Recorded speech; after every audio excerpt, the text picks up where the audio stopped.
खुशामदीद ATV morning आप देख रहे हैं और आज हम आपको मिलवा रहे हैं पाकिस्तान की एक सोलफुल आवाज़ तहसीन सकीना से, उनके हस्बैंड अब्दुल हक से।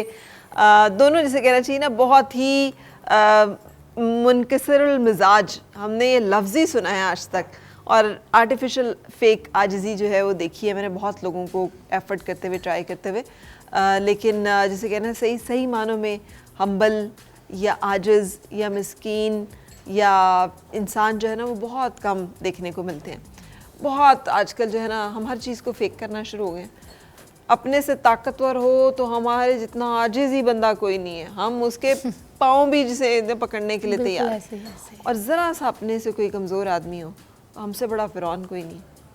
मतलब हम समझते हैं कि मतलब है कि ये तो चूंटी से भी हकीर, इसकी क्या ज़रूरत, ये क्या।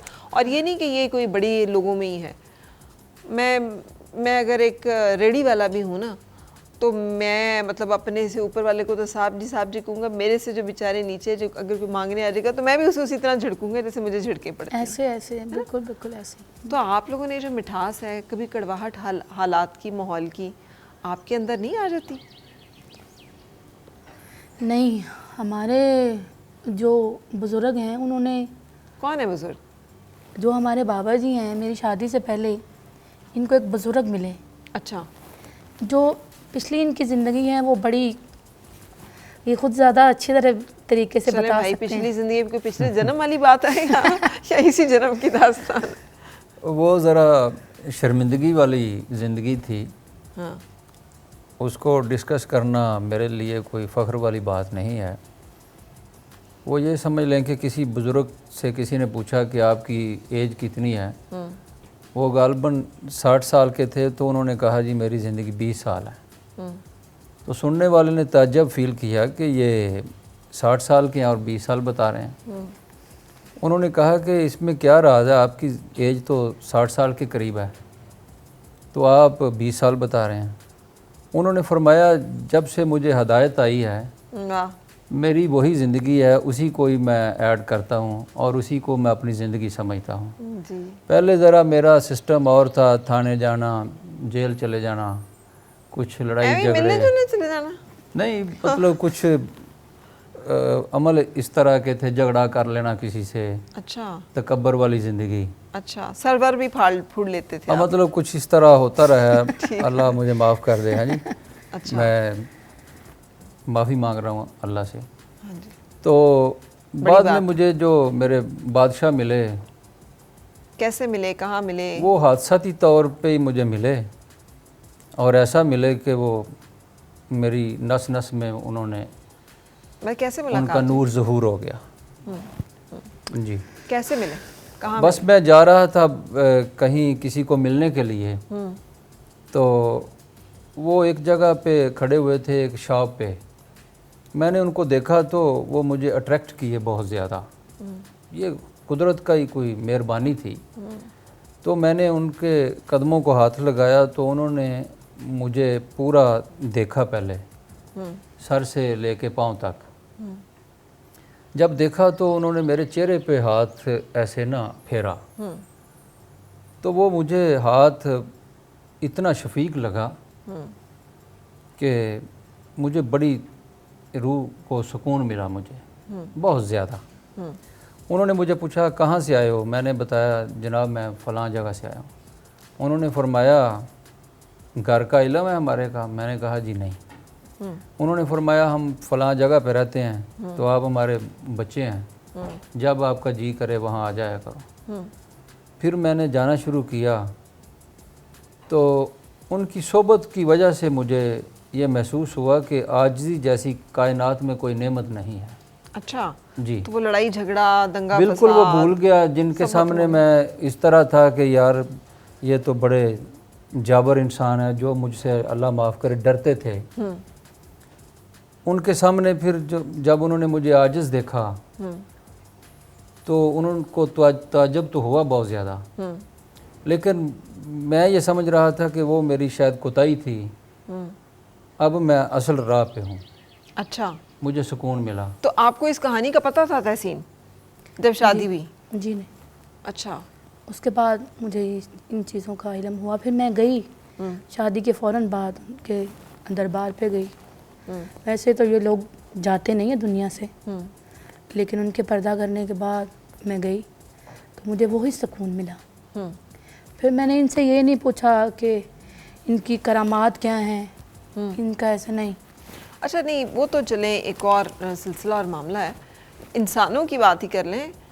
माँ बच्चे को नहीं माफ़ करती है, मतलब हम बड़ा हो जाए बच्चा तो हम कहते हैं तो तू वही ना इन्ना खुलना सैं तो इस तरह करना सैं तो ये होता था तो वो होता था। हाँ, हम ताने देना हमें हमारी जो है ना फितरत में है, तो हमें तो मिलना चाहिए किसी बंदे का कोई पास्ट। और फिर बीवी तो ढूंढ के खोद के शौहर के जो है ना कि तुम्हारा तो फलाने से अफेयर भी था, तो तुम तो ये भी करते थे, तो तुम तो वो भी करते थे, तो हाउ कम कि आप कभी उस पर नहीं उन्हें नहीं अकाउंटेबल करती? नहीं, मेरा दिल ही नहीं करता। ये इतने मासूम हैं कि इतने ज़्यादा ये सॉफ्ट हैं कि कभी कभी मेरा भी दिल करता है वाह कि जितने ये सॉफ्ट हैं इतना भी इंसान को नहीं होना चाहिए। अच्छा, तो ये कहते हैं कि तुम ये चाहती हो कि पिछली ज़िंदगी आपको बताऊं, वो दिखाऊं। हाँ, लेकिन मैं जब जाती हूँ ससुराल तो मुझे सारी बातें बताते हैं कि वो इंसान ही नहीं रहा, वो चीज़ें ही नहीं रही। मतलब ये इनको सोते वक्त कोई जगा नहीं सकता था, इतना टेरर होता था। हाँ, इनकी सिस्टर थी बड़ी और उनके पास ही ये रहते थे। तो इनकी बड़ी सिस्टर थी, तो जब मेरी शादी हुई तो उन्होंने कहा कि वो सो रहा है अब्दुल्ला, तो आपने दरवाज़ा नहीं खोलना। मुझे बड़ा ताज्जुब हुआ कि ये क्या चीज़ें हैं, ये क्या ऐसा निज़ाम है। तो मैंने कहा, एक दफ़ा उन्होंने मुझे ये बताया कि जब कोई दरवाज़ा खोल देता था तो उसको थप्पड़ ही पड़ना है। अच्छा, भले वो कोई भी हो, बच्चा कोई हो जाए या ऐसे बड़ा हो, मतलब तो कोई जगा नहीं सकता। अपनी नींद अच्छा। से इन्होंने उठना है, अपनी नींद से इन्होंने जागना है, वो इनकी अपनी मर्जी है। अच्छा, वाह।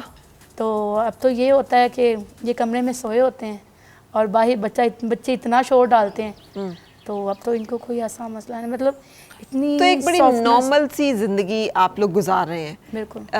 उसमें कोई मैं सेलिब्रिटी हूँ, मैं तो पैसे कमाती हूँ, तुम क्या करते हो, नहीं, ये वाली कहानी भी नहीं है। कभी नहीं ऐसा हुआ।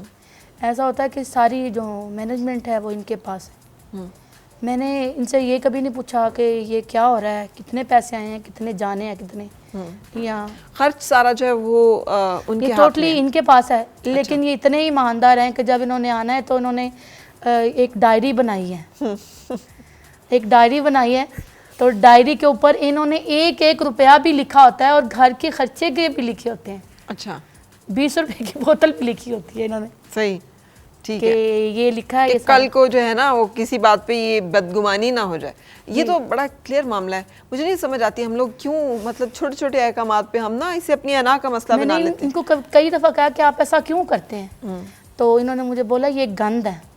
हाँ, नहीं, अल्लाह का हुक्म है कि कोई भी दो लोग हैं, कोई भी दो हैं, ये नहीं है कि वो मियाँ बीवी हैं, दोस्त हैं, भाई बहन हैं, कारोबारी में कोई भी दो लोग हैं, दो इंसान हैं, जी। उनके दरमियान पैसे के लेन देन का कोई भी मामला है, जी। हुक्म है उसे लिख लो यार, आप उसे लिख लें ताकि वो डॉक्यूमेंट रहे और उसके सनद रहे और उसमें कोई मुकरने की, किसी के बदगुमानी की कोई गुंजाइश ना रहे। ये हमें क्लियर हुक्म है। अच्छा, कह दे सही आप किसी को, कोई पूछ ले सही मियाँ बीवी से कि पैसे तो इतने दिए थे, ये कहाँ गए हैं, पर देखिए आगे होता क्या है। या बीवी पूछ ले मियाँ से, नहीं मुझे बड़ा वो मैं कि आपकी करती इतनी हूँ कि तनख्वाह है वो किधर गई है, तो पूछे फिर। इन्होंने आना है और वो कॉपी इनकी बहुत बड़ी है जो जिसके ऊपर ये लिखते हैं हर वक्त। इनका पेन जो है ये ढूंढते रहते हैं, लाओ जी फलानी चीज़ लिखनी है, फलानी चीज़ लिखनी है, फलानी कोई भी मतलब ऐसी चीज़ है तो इन्होंने आके हर चीज़ लिखना है। और जब हम प्रोग्राम से वापस आते हैं तो ये पहले ऐसे भी करते थे, तो अल्लाह का शुक्र है इनको मेरे ऊपर ट्रस्ट हो गया कि इसको कोई ऐसा मसला नहीं है। पहले तो आके ये पूरी जो इनकी पॉकेट थी वो दिखाते फारिग करते थे। अच्छा, कि मेरे पास कुछ ये नहीं है, देखो ये तो चीज़ नहीं ये है भाई क्या, ये लेकिन आप क्या चीज़ है, हैं? मतलब असल में देखें, आप हमारी बहन हैं, ये जो दुनिया है ना, दौलत है जो, ये हकीकत में फितना है। तो इससे जितना बचा जा सके उतना ज़्यादा बेहतर है। हमारी फील्ड में बहुत सारे इतने हादसे हुए हैं कि मतलब लोग ना जुदा हुए हैं इसकी वजह से। हाँ, पैसे की, मतलब डिवोर्स ले ली या इस तरह के कुछ मामलात। तो मेरे ख्याल में जिसका जो फोकस होता है ना वो उसी तरफ जाता है, अपनी असल की तरफ जाता है हर इंसान। मेरा अल्लाह का शुक्र है ये फोकस नहीं है। मेरा ये फोकस है कि मैं अपने बादशाह का नाम लूँ, जो गुरबा लोग हैं उनकी खिदमत करूँ, अपने बाबा जी के दरबार को अच्छा बनाऊँ, वहाँ कुछ इस तरह के मामलात करूँ, लंगर का एहतमाम करूँ। ये मेरा फोकस है, या मेरा ये समझ लें मज़हब है, इंसानियत की खिदमत करना। ठीक है। तो मेरे ख्याल में जिसका इस तरह का माइंड हो उसके करीब बेईमानी नहीं जा सकती। ठीक है। लेकिन वैसे ही हम अपने आप को सेटिस्फाई रखने के लिए, बैंक अकाउंट तो है लेकिन हमने एक खाता बनाया हुआ है कि मैं लिख लेता हूँ कि ये जो हमने एटीएम स्पेंडिंग्स कितनी है, अर्निंग्स कितनी है, सेविंग्स कितनी है, वगैरह वगैरह, जो ज़रा एहतियातन। ये बहुत अच्छी बात है। ये अंडरस्टैंडिंग कंपैटिबिलिटी की ये बेस है। जब आप अपनी ओपन शेयरिंग करते हैं ना, जब आप खुफिया रखना शुरू कर देते हैं ना मामलात को, तो वो बदगुमानी भी पैदा होती है, बेयकीनी भी पैदा होती है, खौफ भी पैदा होता है, एक दूसरे के ऊपर अदम एतमाद यहीं से जन्म लेता है। इंसान अपनी नज़र से में खुद ही गिरना शुरू कर देता है। ठीक है, हम एक ब्रेक के लिए रुकने की इजाज़त दीजिएगा। जी ज़रूर। और ब्रेक के बाद जब मैं आऊँगी ना, तो मैंने सुना है खाना बड़ा अच्छा बनाती हैं। हाँ जी ज़रूर ज़रूर। हाँ बिल्कुल, वाकई अच्छा। तो मुझे यकीन नहीं है। ये बताएंगे मैं खाना अच्छा बनाती हूँ, क्योंकि ये खाते हैं। ये खाना अच्छा बनाती? मैं तो अल्लाह को हाज़िर नाज़िर जान के ये गुजारिश करता हूँ कि सुभान अल्लाह, आप आज खाएंगी तो आपको पता चल जाएगा। गाना अच्छा गाती हैं कि खाना अच्छा बनाती? नहीं, दोनों, गाना और खाना। सुभान अल्लाह, दोनों ही सुभान अल्लाह। सुभान अल्लाह, क्या बात है जी। हाँ जी। So stay with us. एक छोटे से मुख्तसर से ब्रेक के बाद हो रही है आपसे मुलाकात। और तहसीन सकीना का गाना तो हम सुनते ही हैं, उनकी गायकी, उनका कलाम आरिफाना, लेकिन उसके साथ आज उनके हाथ का बना हुआ खाना भी हम देखेंगे। और मिलके गुनगुनाए हैं गुमशुदा जो खुशियाँ, सारी वो ढूंढ लाए। आओ फिर से मुस्कुराए, मॉर्निंग विद फराह।